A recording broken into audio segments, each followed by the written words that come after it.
Star-Lord. Finish him. Hadouken! Fatality. Fatality. Welcome, guys, to the Free Your Geek Hey. podcast. We've been off for a couple weeks, and now we're here. We have some stuff to do today. We're going to be the big thing is we're going to be talking about Spider-Man: Homecoming. But before we get into that, I want to introduce a couple people that are here, and they actually have ties to Spider-Man: Homecoming. KB is under the weather right now, so KB, get well. That's probably a lie. Yeah, probably. He probably just doesn't want to be here, and that's cool. But I also want to introduce my second co-host, the Ned Leeds to my Peter Parker, if you will, the Don. You did not waste any time before you said a geek statement. He just throws it right out Well, there. and then I was going to say, and the Tony Stark to my Peter Parker, because he's been mentoring me. One half of the Whatever Bro podcast, or the Whatever Brothers of the Whatever Bro podcast, Yep. Joe Amaral, Hey, thanks for having me. mentored me from their show to my own show. So he's kind of like the Tony Stark to, Wow. to me. Oh.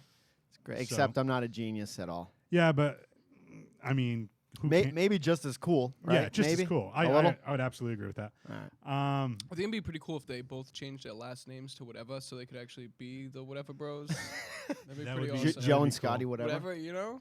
Yeah, like the Mario Brothers. We're on Facebook Live right now too. So hello everybody on Facebook. What's up? Yeah. For those listening to the audio, you don't really care. But I want to start off a couple things before we get into this.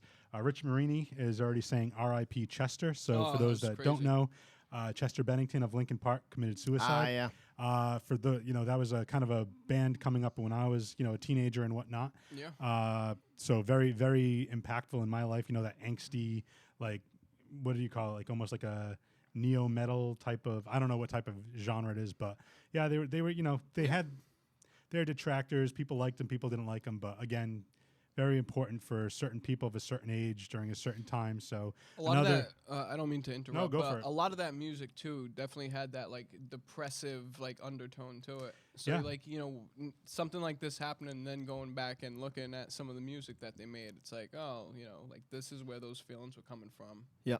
Was that when we were in high school, you think? yeah, because I remember actually as my first year of college, I had a speech class, and I did it on Linkin Park. Nice. So yeah, it was like around 2000, 1998, 1999, 2000.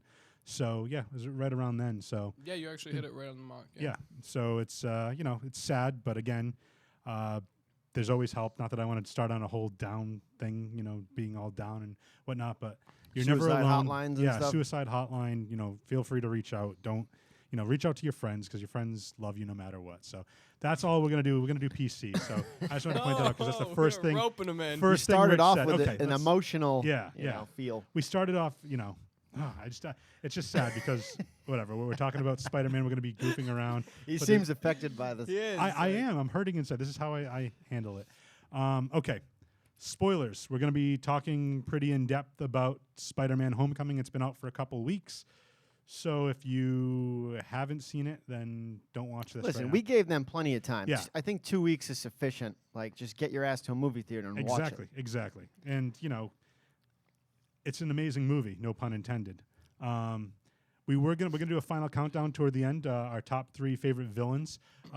We could have discussed our favorite movies, but I think I want to kind of talk about that in the general conversation today. Yeah. About that and see what you guys think as it compares to the other Spider-Man movies. But right off the bat, as a standalone Spider-Man film, to see Tom Holland from Captain America: Civil War, had a little cameo there, maybe like 10, 15 minutes of total screen time, to basically carrying his own movie. What did you guys think overall of the movie? I was impressed with the movie. I was happy to have Spider-Man tie in with everything else. But that was really cool. I like what Marvel's doing. Like, say we use like the Avengers as like a main point or whatever, and like everything's like spreading out from there. Like same thing. Like I like how it ties in with the Netflix series, and like everything's just roping in together. I think they did a great job with Spider-Man too. Marvel always has a way of turning a movie into, like, if they do a remake, they always turn it better than what it was. Like, and they also have a lot more to work with. Like, they're, for example, using Tony Stark as the creator of Spider-Man's suit. I just think that was a beautiful addition. Yeah. So he's got kind of his own Jarvis and all that. So I don't know. I found it kind of cool, but Marvel also has that advantage. They have done so much that they can connect Spider-Man in that way, you know? Well, I think it's interesting you mentioned that because we'll talk about that for a little bit. And I don't know if I might have talked to you about it. I don't know if I talked to you, but there's rumors going around, and I can't remember off the top of my head, but in Age of Ultron, Avengers Age of Ultron, Jarvis gets taken out of Iron Man's suit. He uses another an AI program. I forgot what the name of it is. Friday? It might be Friday.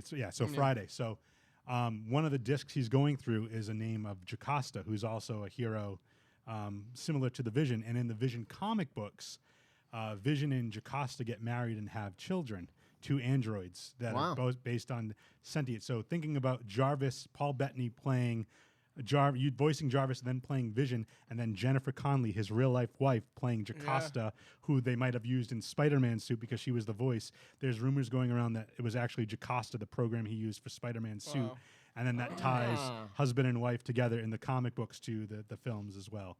So That's one little Easter egg I did not know. yeah, it was kind of interesting. It's a deep one. I do like. There were some people that were complaining that why couldn't Spider-Man create his own suit similar to the comics? I wasn't I wasn't affected. I wasn't upset that Tony Stark was doing that because they pretty much already showed that, from Civil War, Captain America Civil War, where, Tony Stark visits Peter in his queen's apartment, that he already has this makeshift suit that he's been using. Yeah. And it's like he basically says the goggles that he wears helps kind of drown everything out because of his spider sense. So it's not necessarily taking away from any of his power sets. It's just, in my opinion, adding on to the actual power sets. And another point that Kevin Smith made on his podcast was in the comic books, you see a lot of thought bubbles with Spider-Man basically thinking to himself and having a conversation with himself. Like, am I doing the right thing? Will this change anything? To put that other person in the costume for somebody to talk to, it kind of emulates those thought bubble speeches from the comic books where it doesn't make it cheesy or hokey. I like that. Yeah. I like that. That was awesome. I do like that he makes his own webbing too. Tony had nothing to do with that. Exactly, and that's another thing. So how do you guys, before we get into how it compares to the other Spider-Man films and how Tom Holland compares to the other Peter Parkers as far as that goes, what did you guys think of the villain and the cast of characters that made up the movie? I have to say that Keaton was by far the best Spider-Man villain we've got. At least Oh, he was to great. me, I loved him. he's dark. We're starting to get. I don't know. I feel like we're getting what we should be getting out of Spider-Man. You know what I mean? I'm glad that they didn't go with the Green Goblin again. I'm glad we stood away from that. Keaton had a sinister face too. You know Right, what I mean? He yeah. looks like good mad. Yeah. Not like Willem Dafoe in the other Spider. I thought that was a nice bad guy. His face, there's a certain look a bad guy needs. I feel like Keaton did that great. And in my head, I thought, oh, Keaton's always kind of been a positive character. He's never been the bad guy. So it was interesting to see. Yeah, I definitely have to say he was an awesome bad guy. I really enjoyed, and you and I talked about this kind of off air a few days ago, but the believability of Keaton as the Vulture, as Toombs' character, his backstory, because usually you don't really get the whole why are they behaving like this. You can see it to be the first opening moments of the movie. It does, and to your points, it takes pieces of the Avengers. Picks up right Adrian there. Toombs' company is picking up the leftover alien tech, and they're turning it in, and then all of a sudden Tony Stark's company comes in and basically swoops in and steals all the business for the most part. Oh, we're taking this over. He's like, well, I just bought a bunch of new trucks and brought on all these other people. These people have families, and it's just kind of this is what drives him to do what he does. I love that it connected back to the first Avengers because you hadn't really in any other Marvel movies. There was never that kickback to Avengers 1. I like it. It was kind of just a rewind saying, all right, well, here's some shit that happened right after that first alien attack. I hadn't seen that before in any other Marvel movie, rewinding like that, so I kind of like that, and I like that it shows that normal people were affected by this, their jobs and, That's an awesome point. Absolutely. Because, they make the references, but they never give you somebody else's point of view Exactly. at that time. That's really good. The only thing they messed up on that's kind of bringing things into question is the timeline. Because I think the events of the Avengers happened in 2012, because I think that's when the first Avengers movie came out. Yep. And then in Spider-Man Homecoming, it said 8 years later, which would put it into 2020. So if we take that Avengers happened in 2012 and then this is 8 years later, then That's true. It's like, so this events of Spider-Man are happening in 2020. So I think that was kind of a mistake. Wow, didn't even think of that. It was kind of a mistake on the part of the filmmaker, the writer, whatever you want to say. But again, to your points though, this isn't technically a Marvel movie. This is a Sony movie that has the Marvel influence and is working together with Marvel Studios. That's why they were able to use Spider-Man because of the deal they made. Johnny Leathers jumping in. I want to just give a quick shout out to Chris Knight. He says, "What's up, fellas?" Johnny Leathers says it wasn't as good as Spider-Man 3. We'll debate that. I don't know, Jim. I don't agree with that. It's Yeah, a bunch and of John crap. Rivera says, "Sup, fellas? Hey, John, how you doing?" Paul Tavares says hello. So, for those of you that watch the show and have shared the last 4 episodes, in honor of Spider-Man, we have a Venom mug here, and we're going to be picking a name of everyone that shared, and I have that prize pack that I'll be mailing over the next couple weeks to one lucky winner. Wow. So, You got prizes here? oh, for we your got gig? prizes. Yeah, hey, Nice. anything to drive that viewership, man. But we'll be doing that toward the end of the show. So we agree that Keaton did an amazing job as Beast. and all the other like connections too. Not that it really has any connections, but we all know that for many of us, our first superhero movie was the Batman movie, an '89 Batman where Michael Keaton Yes. played Batman. Fast forward to the Christopher Nolan Batmans with Christian Bale, Dark Knight. The whole adage. You either die a hero or you live long enough to see yourself become the That's villain. Keaton. And that's Keaton in this movie. So Batman has become the villain. So I just think that's kind of That is a cool tie to the Batman movies as well. What about supporting characters? Let's talk about Aunt May, Ned Leeds, Michelle. Oh, Aunt May. Don't get me started on Aunt May. Aunt May's a little smoke show. Oh yeah, she's been in Yeah. a smoke show for years. She even in the Tobey Maguire one, she was a real smoke show in that. Oh, yeah, man. Granny. Oh man, I gotta say though, like how the internet like was up in arms about this girl Zendaya, like Playing playing the Michelle. part. What is it, Zendaya? Yeah, I don't know. Yeah, She a it's- Nickelodeon girl or something? Yeah, so Disney. like all crazy about her playing the part. She's not even like our official like Mary Jane. Her name's Michelle. She plays like she doesn't remind me of Mary Jane. They're like, No. oh, if her personality matches, that's not Mary Jane No. at all. so everything that everyone was saying was right, Yeah. except the ignorance behind it. Well, except at the end where she goes, "Oh, just call me Call me MJ." MJ. Oh my So God, it's please! I like- couldn't even figure out that didn't even make sense.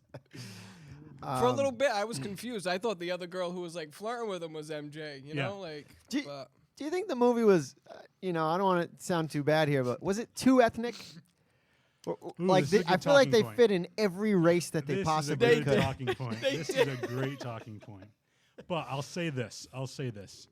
I usually don't have a problem with them using other ethnicities and races to portray other characters. Like Thor is a perfect example. Heimdall.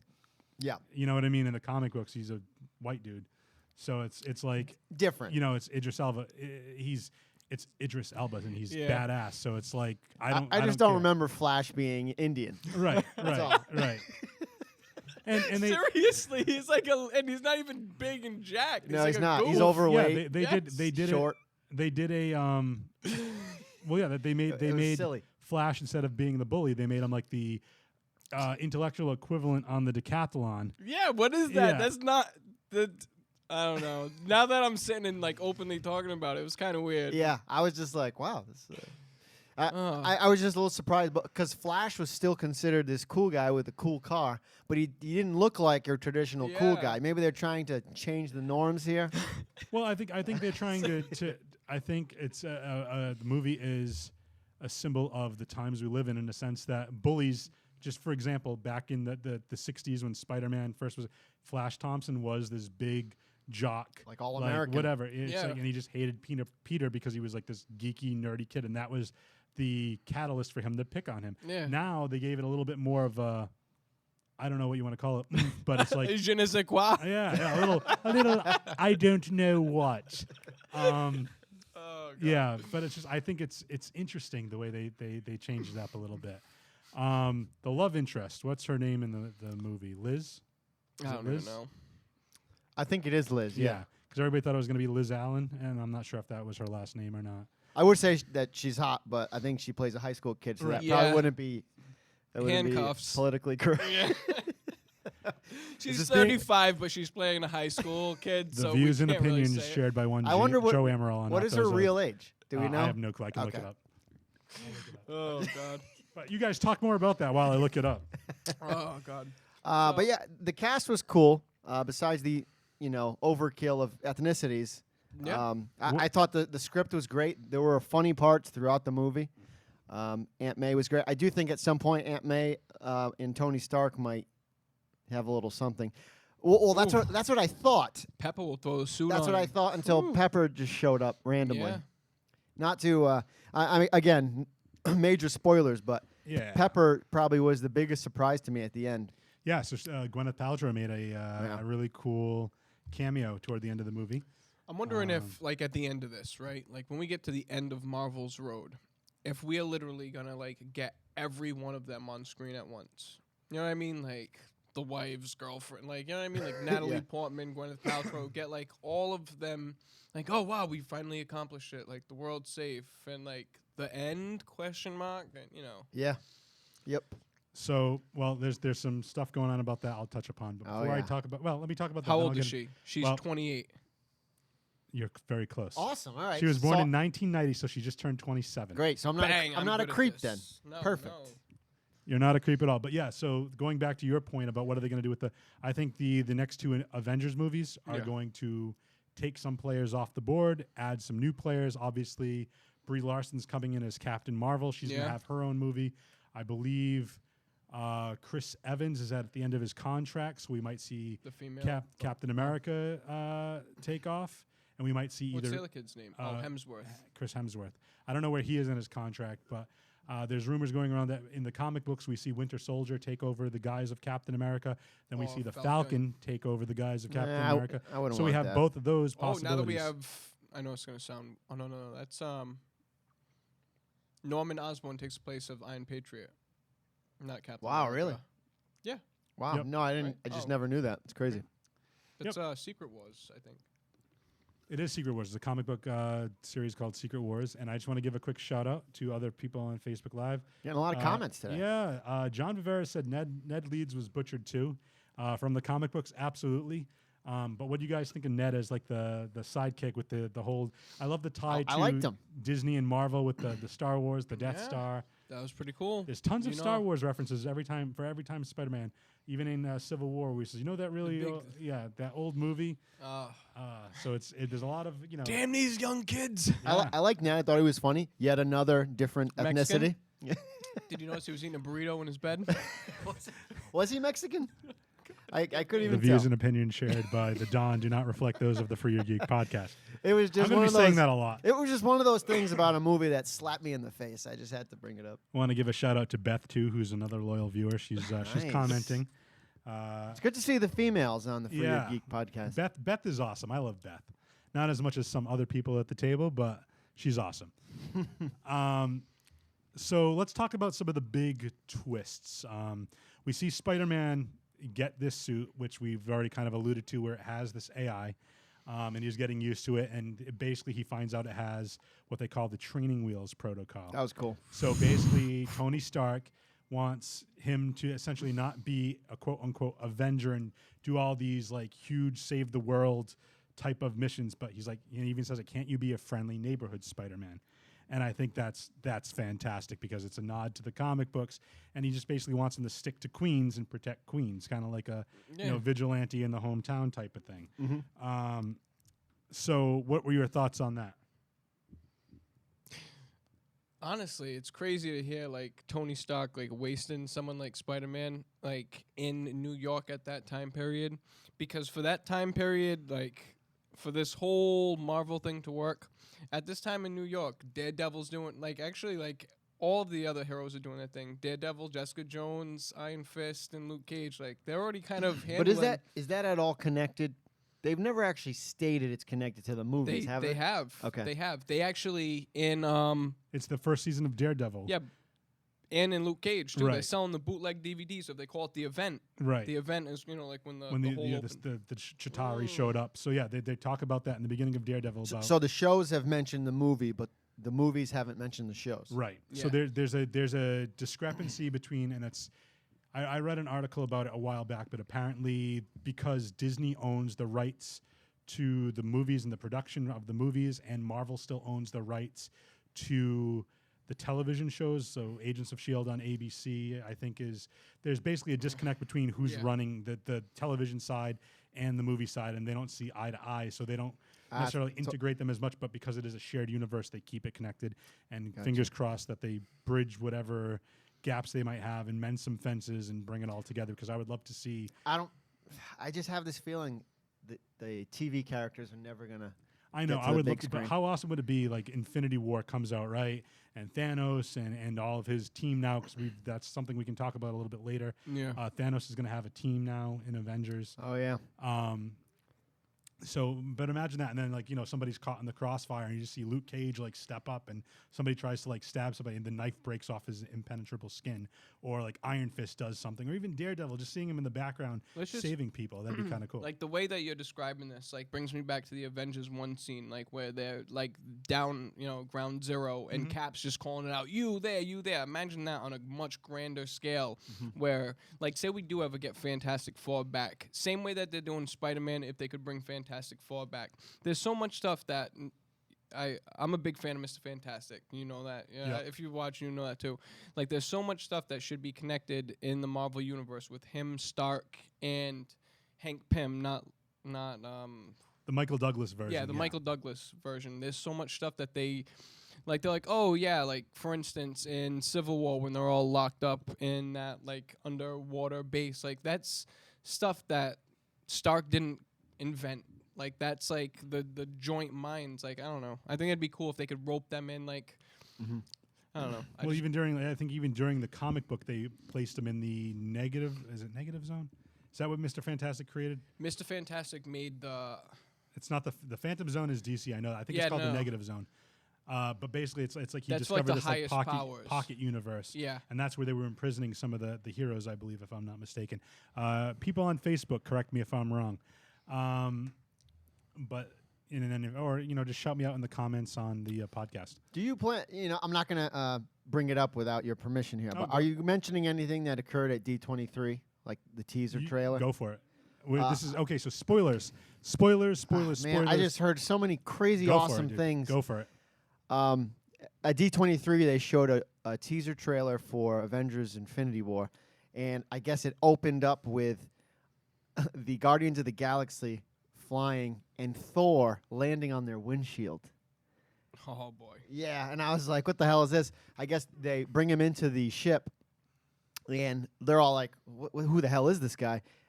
Mantis you know how Mantis can wake people up? She wakes him up. His line is, who the hell are you? And they're like, we're the Guardians of the Galaxy. And then it cuts to a bunch of other scenes. I can't think of them all right now, but there's one of Loki holding the Tesseract, handing it to someone in like this wasteland. And then there's one with Thanos crushing Thor's head, and then another one of Thanos beating the shit out of Iron Man. Like these are all just scenes that they showed randomly. What? So Yeah. I've Dude. heard some rumors about what might happen. So again, I'll say spoilers. I'm going to say it all episode. But one of the rumors is that, as we've seen for those that have seen the trailers for Thor Ragnarok, we see his hammer get destroyed. Yeah. So the rumor going around is that Hela, who's going to be the main villain, is going to end up scorching the earth of Asgard using the Soul Gem. And then to our possibly it's hidden in Heimdall. The Soul Gem is going to be taken, Or the hammer, right? Is it- or the hammer. But I believe it's going to be taken out of one of them. So Thor is going to be using the Tesseract to combat that. And I think that's. And then what's going to happen is I think something's going to happen where he gets stranded in space, Yep. and that's when the Guardians pick him up. Yep. So it's gonna. I It's just gonna thought be it was interesting. crazy that Thor is connecting to Guardians, and then eventually, Well, they're gonna have everybody. They're gonna have everybody in for Avengers. it's just Yeah. crazy. There was another scene apparently with Doctor Strange, like throwing these you know, the little circle things he does. Yeah, yeah. I don't even know the name of Yeah, them. he's incantation spells. Spells, Yeah. There's yeah. one where he throws them out and Star-Lord jumps on them. Oh, that's cool. So Again, this is- almost like it's a like good little setup. like It's- lily it's- pads yeah, type But thing. it's difficult because it says this in an article. This is what happened. But like you have trouble envisioning it. Like Well, you know that footage You know? didn't Yeah, end up flashing leaking through. at some I point. just read it and I was like, Jesus, like, and I heard the crowd reaction. I didn't see the actual clips. There's another one of Avengers Tower like kind of burning. Mm. Well, that's Moving day, moving day. well, that's funny going back to Yeah. Spider-Man because that's one of the other subplots Mhm. is we see Happy Hogan, John Favreau, coming back and he's cleaning out the old Tony Stark Avengers Tower because they're moving everything to the new Avengers base. Yep. And that becomes a plot point of the movie where the Vulture is going to be stealing back some of that Iron Man tech. Ugh. And that leads to the big twist of the movie, which I saw maybe about an hour into the movie. I put the two and two together. Not that I'm trying to pat myself on the back here, but we see the big reveal. It's the reason that it's called Homecoming is not only is Spider-Man homecoming back to the Marvel Universe, it's his homecoming dance where he goes with Liz.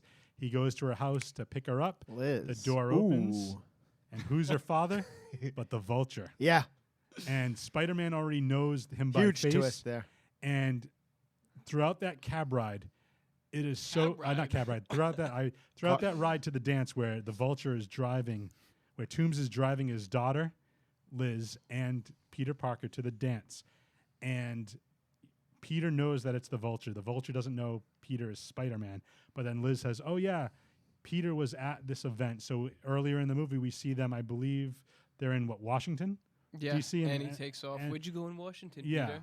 And because there was a whole emergency with the elevator about to crash, and Spider-Man saves the day, and that's the when Washington Monument. that's when I connected it because the Vulture was watching that, and you saw him get a concerned look on his face. So I'm like, oh, he knows somebody that's on there Yeah. because why would he be so concerned Yes. Now that you with mention that it, news geez. article? He was looking at it, and I'm like, then once Peter's going to pick up and he rings the doorbell, I'm like, Yeah. oh, it's going to be the Vulture. He Man, opens it, Toombs is there, and then as they're driving, so Liz basically says, "Oh, you know, Peter was in Washington. He knows Spider-Man." And then you can see, and Michael Keaton plays this so well. You can see the Smart. wheels Yep. turning in his head, and he's like And he adding just everything up. looks in the mirror he's And then like, he looks in the rearview mirror at Peter, and then Peter so then he starts grilling Peter. yeah. Liz thinks it's just an overprotective father, and then it's Yeah. just it's Spider-Man and the Vulture going back and forth. And I just think it was so well done, such a Uh-huh. great scene. It was good. Yep. That was a total twist for me. I wasn't expecting Keaton to be her dad. Yeah, it was great. And the other thing I really wanted to mention before we kind of go into unless we want to say anything else about it, but The mother is Fancy from the Jamie Foxx yes, show. yes, Garcelle Bouveau, who Let me just throw this in there. she's fancy. Yeah, yeah. Fancy. She still looks good. She still looks good. She still looks. Anyways. gorgeous. no. But my favorite thing is, we're introduced to a couple of other characters here. We're introduced to two Shockers. We see the first one, and he accidentally gets killed by the Vulture because he thought it was an anti-gravity gun or something along those lines, and it Yeah. disintegrated him. And then he gave it to Schultz, who is the actual secret identity of the Shocker in the Marvel Universe. And he says, "I guess you're the new Shocker now." So we had him, and then we also saw a gentleman that went by the name. Oh, we didn't. I don't know if he went by the name, but he had. I think it was Matt Yeah, it was Gargan. yeah. He had a scorpion tattooed Oh on yeah. his neck. So we saw maybe half of the Sinister Six, and then I believe it was the Tinkerer. Mhm. I believe that was That's also what we the- were like kind of stabbing at. Like we thought That it was would the be guy who Tinkerer. was making the making all the, inventions, right? all the that tech, weapons. yeah. So we saw possibly 4 villains that could comprise a Sinister Six because, again, spoiler alert, at the end of the movie, it's not a huge save the world type of battle, alien invasion. It's basically just one guy trying to steal some stuff against Spider-Man. So it's not this huge, epic, drawn out, like, apocalypse world gonna end battle. It's just basically this small fight between two people, and Vulture knows Peter Parker's identity. He gets defeated, and this is another movie where we don't see the villain killed at the end, which I thought was a breath of fresh air because a Yeah, lot of the Marvel totally. movies, for the most part, all the major villains from Guardians to, Red Skull, you can make a case for that. We don't know what happened with him. I think Red Skull's gonna be starting to come into light. Yeah. I think he's returning. That's always been a theory of mine from the beginning because you never see him die. You see him No. get just shot up into space. And I feel people like assumed he died. I feel like he's gonna like. I would love for that whole him robbing one of the Iron Man suits and like twerking it all out or whatever. Not literally twerking. I don't know what word to use in that, but a lot of the animated stuff, if they could like tie that in, I think it'd be really great. That was a combination of tweaking and working. You said twerking. Yeah. I like that. We're taking that Tweak phrase work. back to, Yeah. to tweak and work at the same time. It's a nerd word now. Yeah. Yeah, but again, he just the fact that he survives, I thought was awesome. I feel like Vulture may become a good guy at some point because Peter saved his daughter. Peter also saved him. Peter could have just let him die. Right. And also, while in jail, he didn't rat out Peter. That's a very good point. But I think that's That's to say, I'm going to do it myself. That's like keeping it in your back pocket. Like I have this that I want to do it myself.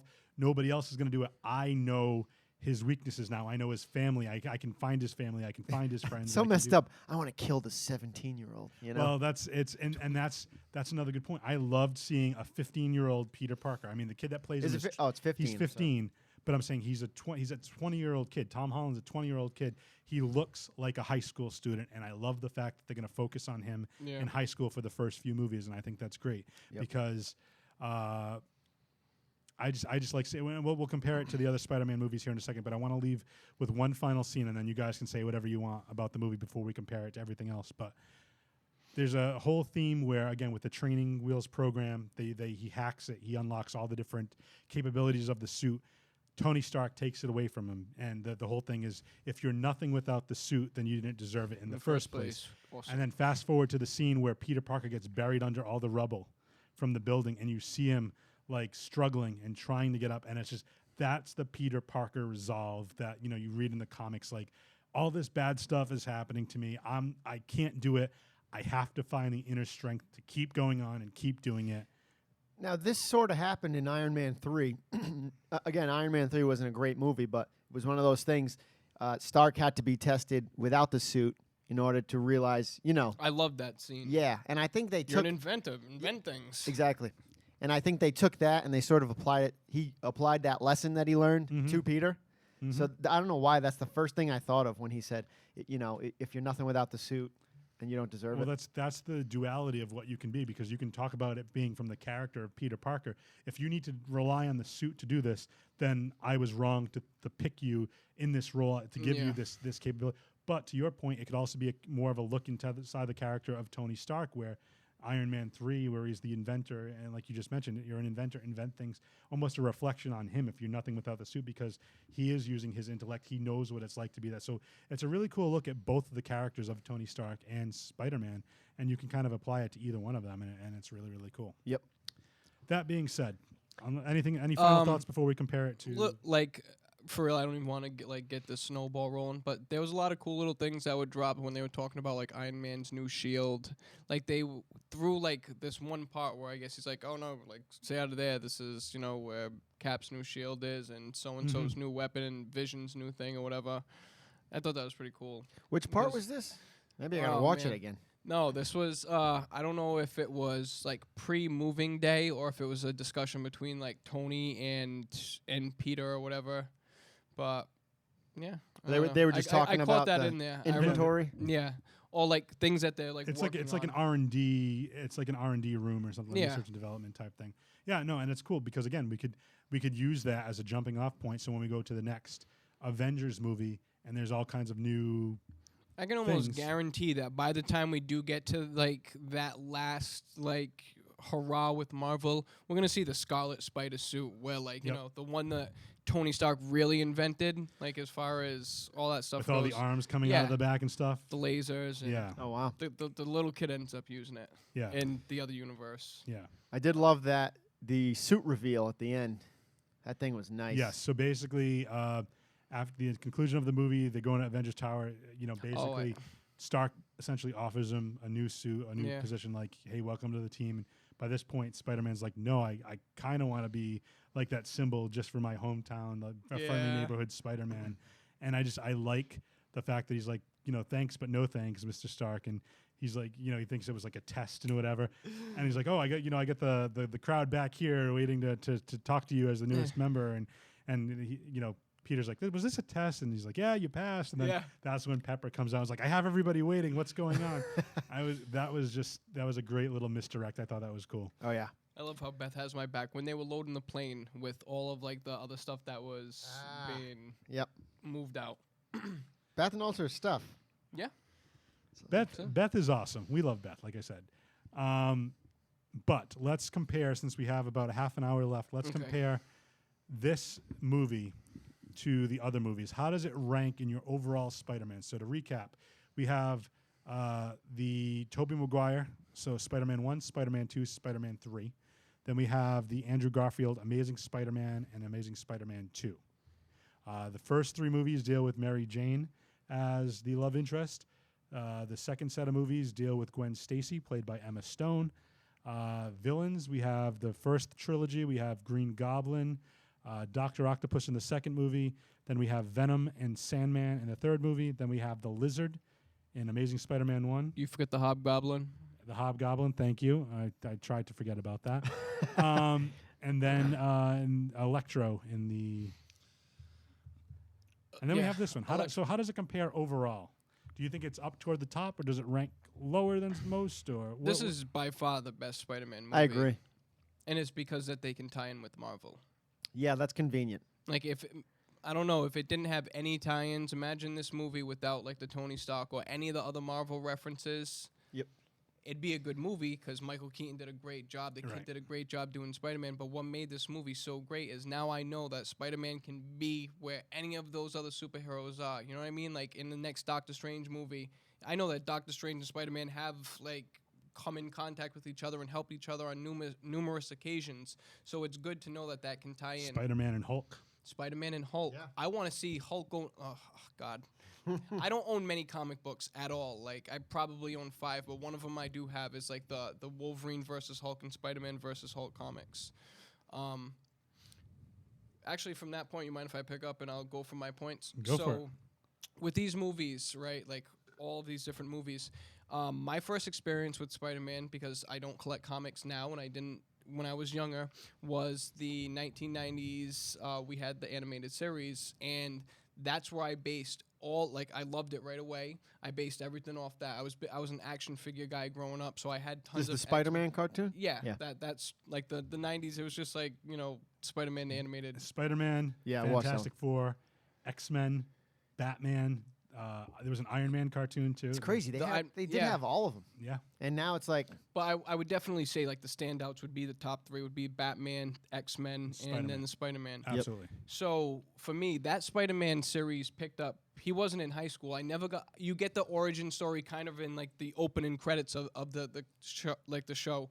So when I saw that first Tobey Maguire movie, and I only got that little bit of him in high school, I was completely satisfied. And on top of it, I think Tobey Maguire did a great job with like. he played the part great. yeah. Yeah. And if that stupid dancing scene was that everyone loves to destroy, I think it was interesting. I love that movie. They shouldn't have made him like get that full of himself. They should have made him more aggressive and like they should have showed that side of what Venom does to you. That whole like he's like a alpha males do that walking down the street like hey. This is why I like this. This is why I like this because Peter Parker, for all of his superpowers and his moral compass, he's a nerd. He's a geek. So Yeah. when he's kind of like full of himself, he's still nerdy, and it's so geeky and dumb that it works for his character as Peter Parker. To I me. thought the Venom substance that got on him turned him into like a goth. Yeah, Yes. more of a goth. Yes. goth kid. His hair was in his eyes. and yeah, he it was just like a weird. metrosexual goth. Like He's that's dressed gonna be the in new all thing. black. Yeah. You any of you guys watch South Park? Because I'm going to say conformist. Oh man, the plants make you do that right there. But So so Spider-Man 3. so I even love that. The fact that for the most part we seen actually for that at that point we've only had 2 Spider-Man movies. There was no one ever there to help Spider-Man. Seeing Spider-Man put in a scenario where he's gonna fight Sandman and Venom, and we've That was a seen tough what one. that was insane. And then his boy comes to his help. That was the best. Yep. Like I don't even care. Like so many people destroy that movie, but when he looks at Harry and he's like, Harry, they gotta. and then next thing you know, it looks like Harry's gonna leave him out there hanging. Then you just see the I agree. boom boom. But I also I think they've rushed it too much in my I opinion. agree.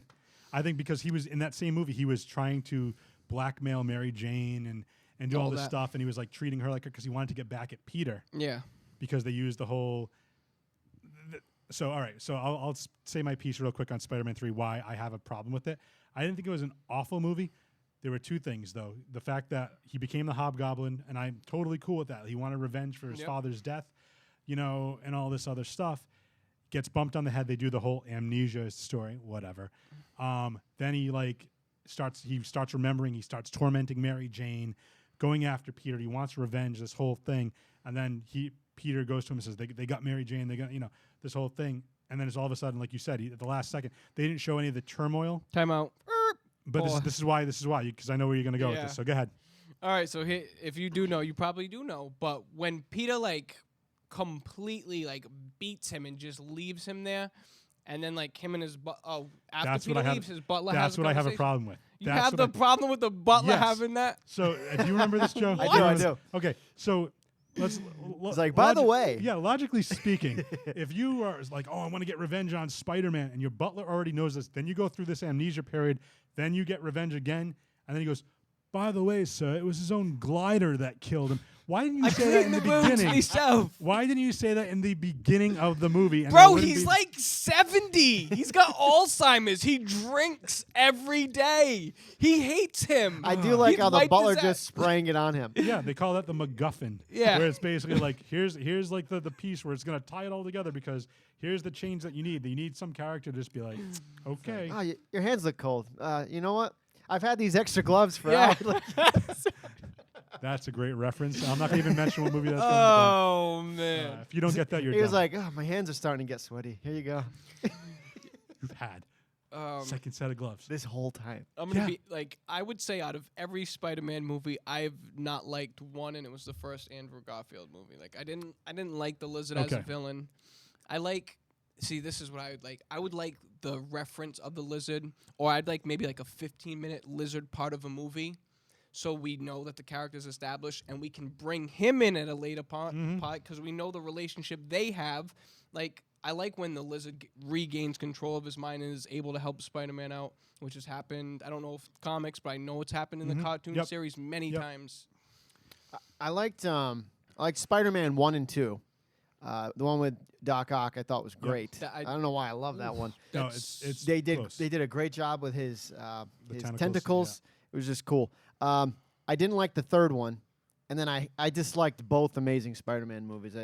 Jamie Alright. Foxx has, what was he? Electro. Electro. He- Oh man. he was the worst part of that Okay, movie. so I'll So do bad. mine first. I'll rank.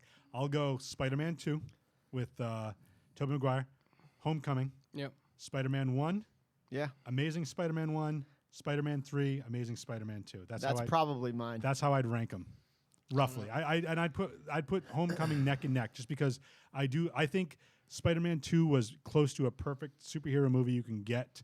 Yeah. Doc Ock, Alfred Molina, amazing actor too. Topher Grace as Venom was so sad to me. I did not want Eric Foreman. Yeah. Playing It was Venom. tough. It was weird need a because tough guy to do I that. remember Eddie Brock being almost he's now your Flash Gordon. Yeah. Peter Parker's not in high school anymore, so now Flash Gordon's done. Now we have Eddie Brock taking the role of that. Oh, we'll talk about Eddie Brock. All right. We'll talk about We'll Eddie talk Brock. about Eddie Brock. But how about you, Don? Before we get into our favorite segment, how would you rank the movies and how would you compare? Homecoming because of how it can tie into everything. Definitely Spider-Man 2 because actually the whoever the actor is, it's not even important, but the guy who played Doc Ock made that movie Alfred incredible. Molina, right? Is that what Yep, Alfred Molina. All right, so you guys know. After that, I'd have to go Spider-Man. I'd go Spider-Man 1, Spider-Man 3, Amazing Spider-Man 2, Amazing Spider-Man 1. And I think that's all of them. Yeah. Yeah. I don't know, man. The power of friendship coming through. And you know what? Spider-Man 3 is the best one. If you could tie that one into the Marvel I don't universe, know. I'm telling you. I can't vouch Yeah, for that. it's We'll an cut the alternate, It's an dancing. alternate reality. We'll cut that dancing right out. That's Please it. do. Oh Oh man. They use the Tesseract to escape that world and go somewhere to our moon. Now tell me this though, you guys wouldn't like to see a movie where Spider-Man teams up with Venom to go up against Carnage? That would be Oh, amazing. absolutely. That'd be That great. would be amazing. But Depending on who they cast for Venom. But listen, what if Venom was Topher? No, I'll never watch it. I'll but never here watch we go. it. We got at least another 3 to 4 movies with Tom Holland as Spider-Man that We do. that we're gonna see. It's gonna So be a shit ton of Spider-Man movies. yeah, so I guarantee you we're gonna see Venom. We will definitely see Carnage. They're doing a I'd love to see him team up Venom though. movie. Speaking of Venom, before we get into the final countdown, Joe, do you want to draw our winner for our contest? Sure. Where do I draw? Oh, Well, I'm gonna. right. I have our Venom cup here. I'm gonna just. All right. All the names out. I'm just choosing one. Just choose one, and We'd we'll like to thank the see. These are all the 7 people. people who shared over the Well, past I only 4 put weeks. if they shared it. I only put All their name in right. once. Let's see. And the winner is Let's see. Paul Williams. Paul Williams. Paul Williams Paul from Williams. Wilchester, New I don't know England. what the number That's, is. that's episode 45. So Ah. Paul's a buddy of mine who has his own podcast called the Bats, Bows, and Books podcast. So check it out. So Paul, I'm going to be sending you an email within the next few weeks to get your shirt size and address, and I'll be mailing you a package. What's in Uh, the package? I'm curious. Well, we have some Wonder Woman comics. We have a Vulture and Spider-Man pop figures. We have what else did I put in there? What are some of the other big movies? Guardians of the Galaxy, a couple of Guardians of the Galaxy, keychains, a couple of plush toys, Deadpool, I believe, Batman. Just different cool things, celebrate our geekdom. And so, Paul, if you're watching this, it's going to be coming your way. That being said, let's get into our. Anything else you want to add before we? No. Okay. Let's get into our favorite segment. We call it Final countdown. the final countdown. It's the final countdown.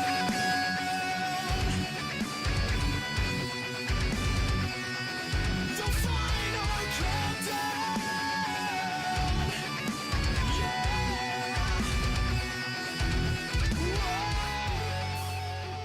So for this edition of the final countdown, we're going to take our top 3 favorite Spider-Man villains. Okay. We're going to start with number 3, go through our third pick, then our second pick, and our first pick. Don, do you want to start us off? Yes. Okay, with your number 3, sir. So this is strictly cartoon. At first I was gonna go like one cartoon, one video game. Yep. I'm just gonna just. I think I'm going cartoon too. Wow. Do you All right. guys remember? I'll explain. Yeah. I want to say his name is Alistair Smythe. Alistair Smythe. Alistair Smythe. He's the Yes. one who made all like the spider bots and all stuff Yep. like that for the Kingpin. Correct.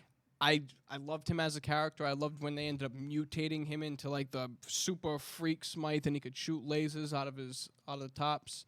He comes into play way in the end when like the Watcher pulls Spider-Man and some X-Men and makes the big. If you guys have never seen that, I don't even want to ruin that, so never mind. There's a big like joining at the end of the Spider-Man series of a lot of awesome guys, but Smythe. His tech is just, he's right up there with our Starks and our, Reed Richards. Yeah. Like, I don't So know. I'm pulling it up on the monitor Nice. over here. So, yeah. Oh wow. So, yeah, he's the one who makes all, like, the like, high-tech stuff for Kingpin and Kingpin's goons. And he ends up, you can tell he hates the Kingpin. Oh, what did he do to his father? It's been so Oh, long yeah, since never I've mind. seen that But cartoon. anyway, you guys know who I'm talking about. He's a good Spider-Man villain.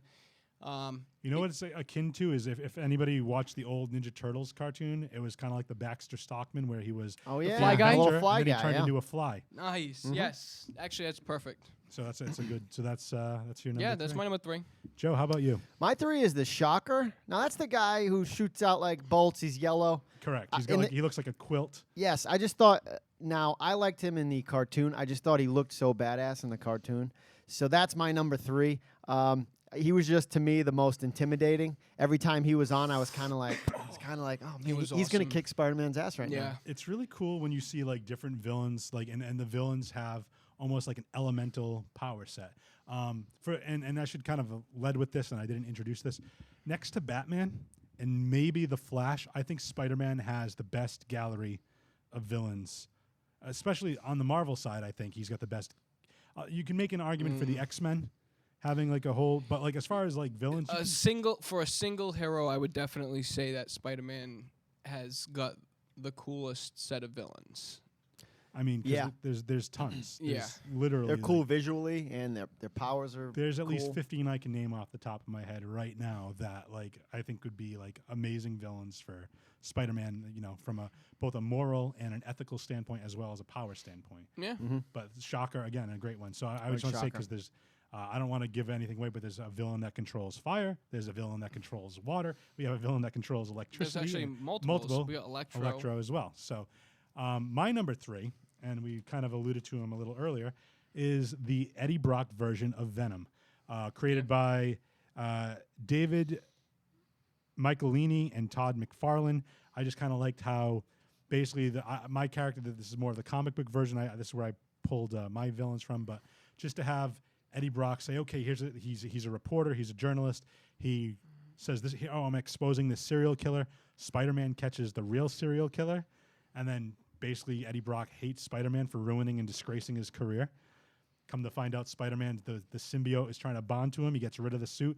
Same time that Eddie Brock is ready to commit suicide, and it kind of bonds with him, and they both bear hatred for Spider-Man. Yep. Now he knows all the Spider-Man secrets. He can sneak up on Spider-Man without activating the Spider Sense because the symbiote bonded to Spider-Man. It has basically an imprint of his powers, and it knows how to block those powers. So it's just a really good antithesis to Spider-Man, back and forth. So that's my number 3, Venom. That's awesome. Moving on to number 2. Number 2, back to the cartoon is Michael Morbius, like the vampire, the living vampire. the living vampire. He's shown up so many times in that animated series, and I was always happy to see because then he would pull Blade in. We'd get Blade teaming up with Spider-Man. A thing when I was just coming up, like thinking of him as a character, I was realizing that a lot of Spider-Man's villains have no negative intentions when they begin. He's trying to come up with a serum that will cure some blood virus thing. Doc Ock is trying to make cold fusion. Like all their first things that they try to do is make something better. They fail, and then they realize, oh well, if I want to do this again, I need money, and all their craziness ends up happening. But he's an awesome character. I know that they actually do have Count Dracula in the Marvel Universe as an enemy, but I like Morbius better. He's not necessarily a vampire. No, he uses his hands, the suction cups in his hands, to drain your life force, not your blood. Oh, wow. it's your Now that life I'm looking force. at him, I remember him from the cartoon. Dude, Yeah, I'd sit and eat that's- Cocoa Wow. Puffs I and wish I just forgot watch about this this for guy. days. Yeah, that's him in the comics. Jesus. So obviously it's a little bit more intense Yeah, that's because they want to keep it for a kid's show. Yep. But that's a great number 2.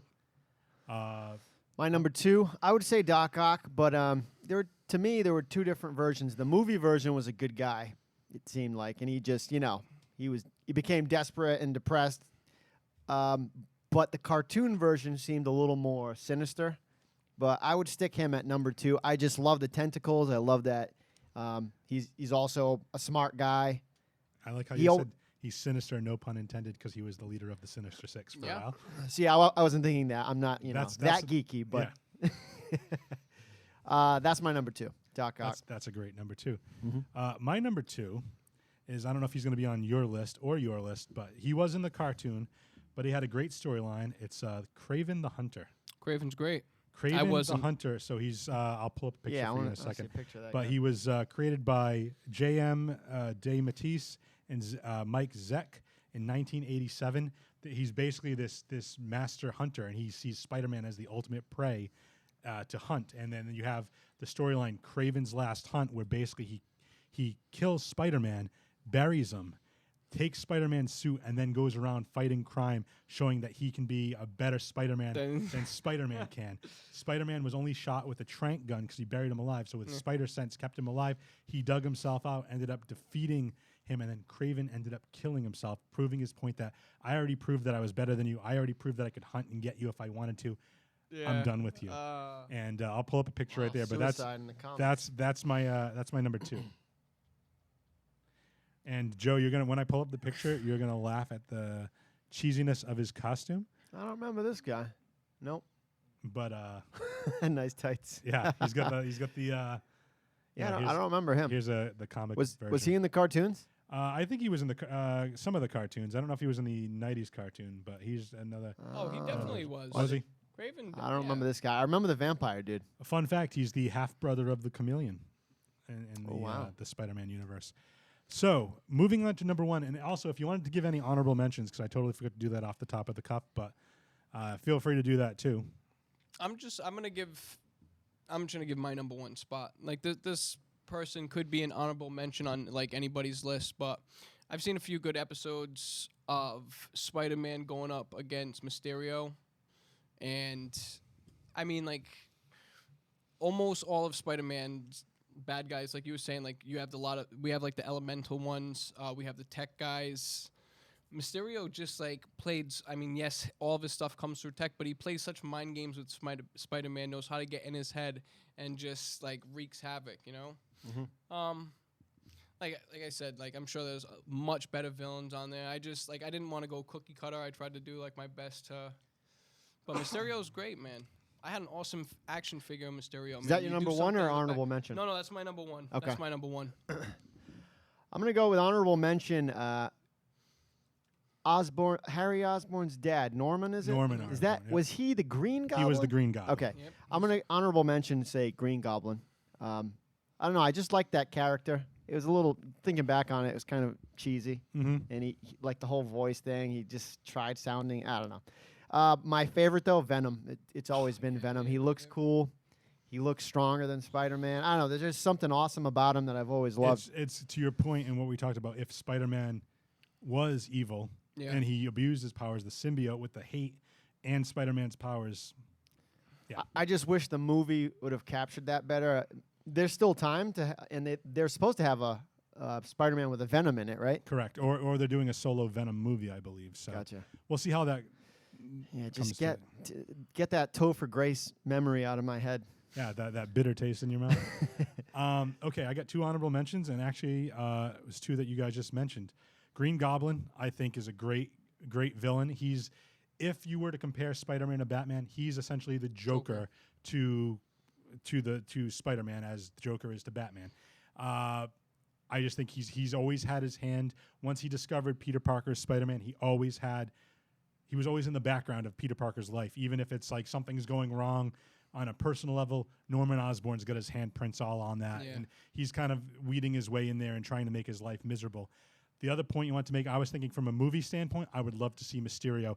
I actually had an idea for, rather than Spider-Man 3, Yeah. my, if you want to call it fan fiction, Mary Jane finally becomes a successful actress. You have the special effects guy, Yep. Quentin Beck, I think it is. That's Gets his- obsessed with her. becomes obsessed with her. He's the special effects guy, becomes Mysterio, and basically you would force Spider-Man not just to use his webs, but when he creates all these illusions, he'd need to rely on a spider sense to and I just think that'd be a cool story.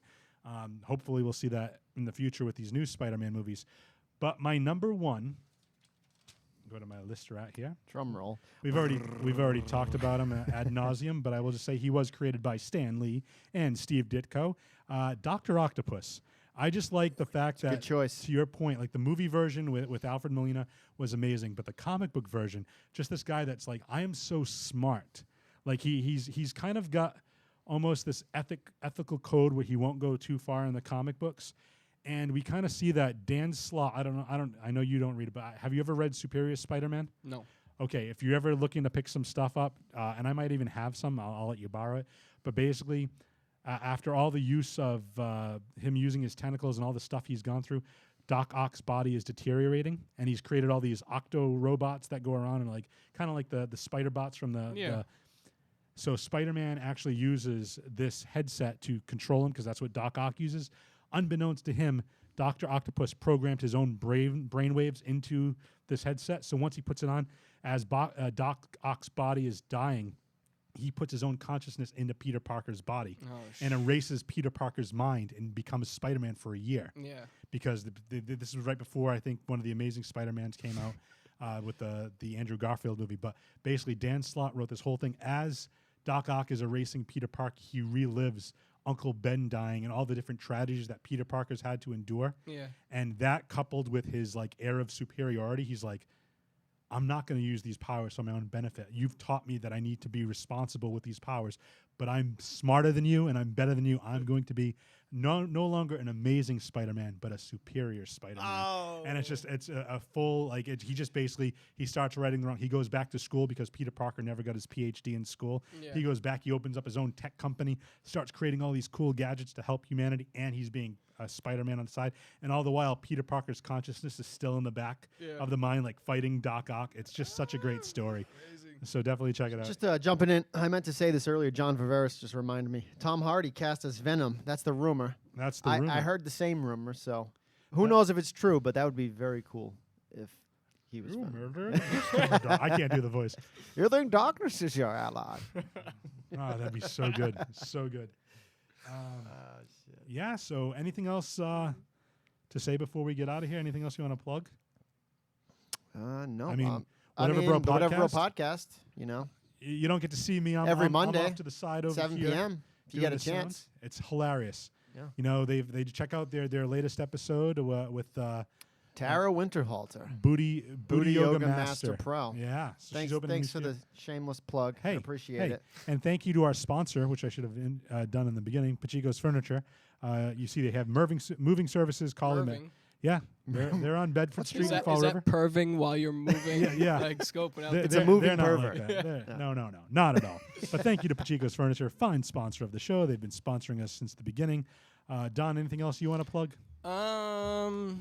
Watch Game of Thrones. So if Yes. I bump into you, we can talk about Yes, we did our last show, which was like almost a month ago. it. Whoa. Wow, really? Almost a month ago. It was like 3 weeks ago. I think it was Three, like end of June. We were kind of previewing Game of Thrones. Season 7 premiere happened last Sunday. The first 5 minutes, in my opinion, are amazing. Game of Thrones is huge, man. Yeah. I haven't seen one episode, but We I can. hear We'll get great you into it. things. We'll talk. We'll talk offline. Yeah. I'll tell you some stuff. Yeah, Game of Thrones is amazing. You see us, in the comments. Shoot us a message. Talk about it. That's cool. Check out our Facebook page if you're listening to the audio version. If you're watching us on Facebook Live right now, you know where to go. But every Wednesday we do covers of the week. KB does Marvel. I do DC. Check out our Instagram page for your geek on Instagram. Check us out on Twitter for your geek. Twitter. For your geek on Twitter. Jfree the Geek, JFREE the Geek. .com. That's my website. I put everything there as well. We have Free Your Geek Gaming, I believe, on Twitch, which Kevin needs to get in touch with you because I have no clue what's going on with that. We have no time. We don't have any time. We don't have any time, but we do have time for our catchphrases before we get out of here. So I'd like to thank You Joe have a again. catchphrase, huh? We have our catchphrases. Joe's been here, I think, like 5 times now. I don't know, but Joe's our stalwart. He's like the 4th member of our team now at this point. I try to be. Anytime, so Whenever I can we'll see him. contribute. We'll see him again with Thor Ragnarok, which is so we won't see Is Joe that again. the next so, one? Yeah, probably. So November. November. So you guys, See you you guys November. got like 3 months. Do you want to hit him with the catchphrases? Start the weekend with your geek friends and get your geek on. Later, folks. Yeah, what they said. Get it.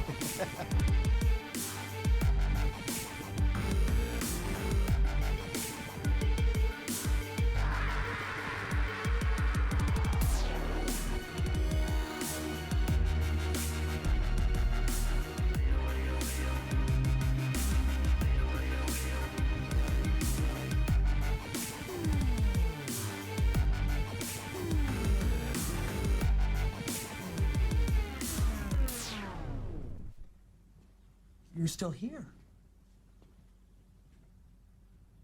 It's over. Go home.